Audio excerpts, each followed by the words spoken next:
বাংলাদেশ বিশ্বকাপ খেলতে যাবে, সেখানে ভারত চাইবে না নিঃসন্দেহে যে তার দেশ আরো বেশি আন্তর্জাতিক ভাবে দুর্নামের শিকার হোক। সাপও মরলো, লাঠিও ভাঙলো না। যেটা আসলে গতকাল বিসিবি বৈঠক ভার্চুয়াল মিটিংটা শেষে বলছে, সেটা আসলে আমরা আলটিমেটলি তার আগের দিন রাতেই জেনে গেছি। ক্রিক ইনফো সহ আরো ভারতীয় অনেকগুলো গণমাধ্যমে তারা আসলে দিয়েছে। আমরা একটু পরে হয়তো বিসিবির আনুষ্ঠানিক ঘোষণাটা শুনলাম। এখন আসলে কোন অবস্থায় অবস্থান করছে বাংলাদেশের বিশ্বকাপ খেলা?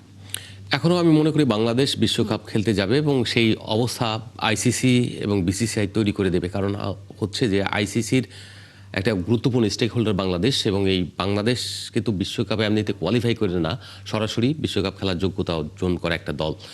এই দলকে যে সিচুয়েশনটা এখন বিশ্বের সবাই বুঝতে পারছে যে ভারতে বাংলাদেশের জন্য একটা অনিরাপদ পরিবেশ তৈরি হয়েছে। কেন তৈরি হয়েছে সেটা তারা জানে, কারণ ওখানে যে উগ্রবাদী কিছু মানুষ রয়েছেন, তারা যে অ্যাটিটিউড শো করেছেন মোস্তাফিজকে কেন্দ্র করে, বাংলাদেশের মানুষদেরকে কেন্দ্র করে, এখন কিন্তু আপনার এখানে ভিসা প্রক্রিয়াও অনেকটা বন্ধ রয়েছে। সেই সব জায়গা থেকে যদি আইসিসি যেটা বলেছে নিরাপত্তা ঝুঁকি, যে কোনো বিশ্বকাপ বা যে কোনো টুর্নামেন্টের আগে আপনার অ্যাসেস করে, সেই অ্যাসেসে যে জিনিসগুলো উঠে এসেছে, কোনো ভেন্যুতে বাংলাদেশের মানুষ বা বাংলাদেশের দর্শক কিংবা সাংবাদিক যদি বাংলাদেশের জার্সি পরিহিত অবস্থায় থাকে এবং সেইটা আইডেন্টিফাই করতে পারলে তারা হয়তো হেনস্থার শিকার হবেন। তো এই হেনস্থা মানেই হচ্ছে তার দেশের যেমন দুর্নাম হবে, তেমন বাংলাদেশের জন্য আপনার এটা একটা ভীতির কারণ হয়ে দাঁড়াবে। এখানে আন্দোলন হতে পারে, বাংলাদেশ ভারত বিরোধী এমনিতেই এখানে একটা সেন্টিমেন্ট কাজ করছে।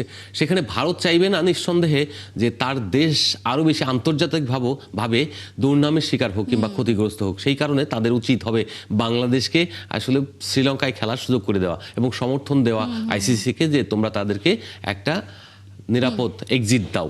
সেই জায়গাটা যেটা হচ্ছে যে তাতে আইসিসি যদি আপনার বাংলাদেশকে শ্রীলঙ্কায় রিপ্লেস করে, তাহলে সাপও মরলো, লাঠিও ভাঙলো না।